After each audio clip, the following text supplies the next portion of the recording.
I met a man today that I can only describe as incredible. He was a witch by the name of Qamash. I am no stranger to witchcraft. Charlatans have long since mastered simple tricks to distract and dazzle simpletons. But Qamash is no simple trickster.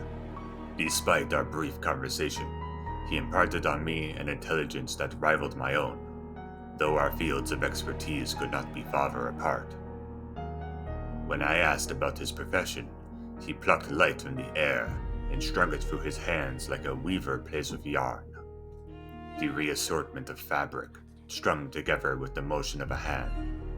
The world sings, and witchcraft, or so he called it, magic, is the dance and song of life.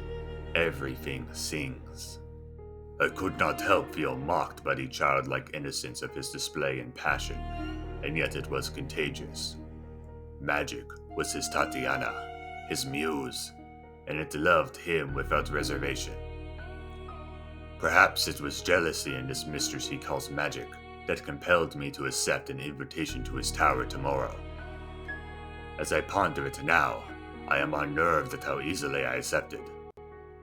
If Qamash was an assassin sent by the king, or a servant of any number of lands I have conquered, his tower would be the perfect ambush to dispose of me. Despite this complex easiness in my chest, I cannot help feel drawn to the man. Pageberg. I visited Qamash's tower, and write now from the privacy of his study. All reservations I had towards the man are a distant memory. He has shown me such sights, and we have debated philosophy, poetry, love, and the power of magic deep into the hours of twilight.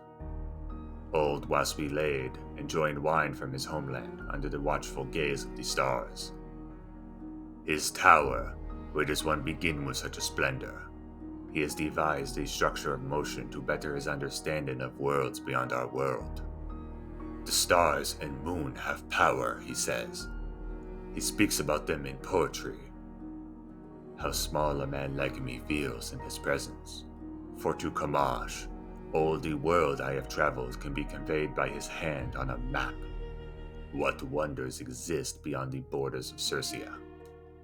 My entire life feels as though I am bound by invisible confines my vision cannot see beyond. There is a wall, like an impenetrable mist that clouds all beyond it, but not to Qamash. He is a gift for imagination, and his magic is the tool to animate that imagination to life.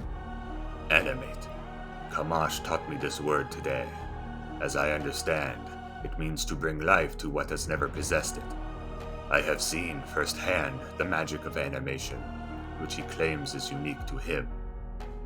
With it, he has given life to clay and marble in the shape of men. These object men can be commanded seamlessly by Qamash, or given simple commands by any who knew a secret phrase. Qamash is too trusting for a man of his status, though perhaps this is a warning towards the confidence of his power. Strahd Magna, which Qamash told me means Master of Strands in his people's language. This is the command to the constructs in his tower. To my understanding, the context of this phrase would mean Master of Magic, or Master of Spells. Qamash has ignited a blaze of ideas on how this magic can be implemented into society. Servants of clay that can spare lives from the dangers of industry, or fill the ranks of Circe's armies instead of the common people conscripted from their farms. Qamash scribed my scattered thoughts into ink as we shared tea this morning. He humored that he could fill a whole tome with the imagery I inspired.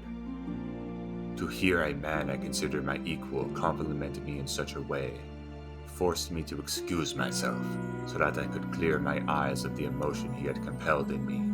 The thought of him considering me weak haunts me. Page break. I should have expected disappointment. Father always says there has never been a good thing without a stain. I inquired if Qamash could teach me this magic, only to learn what I had felt all along, that I am not worthy. Magic is a gift one must be born with the capacity to learn. He called these gifted NASA-born, in all ways human save for their ability to draw upon the unseen forces that surround us. It is this force that allows Qamash to use magic. He offered to mentor me in the theory of magic, but this is a pitiful consolation. Page break. I have returned home. In only 3 days I feel a lifetime has passed. My wounded pride did not prevent me from accepting Qamash's invitation to return to his tower whenever I so desire, and learn from him all I can about his contagious passion. If there is one thing he has taught me about the world of magic, it is that nothing stays impossible forever.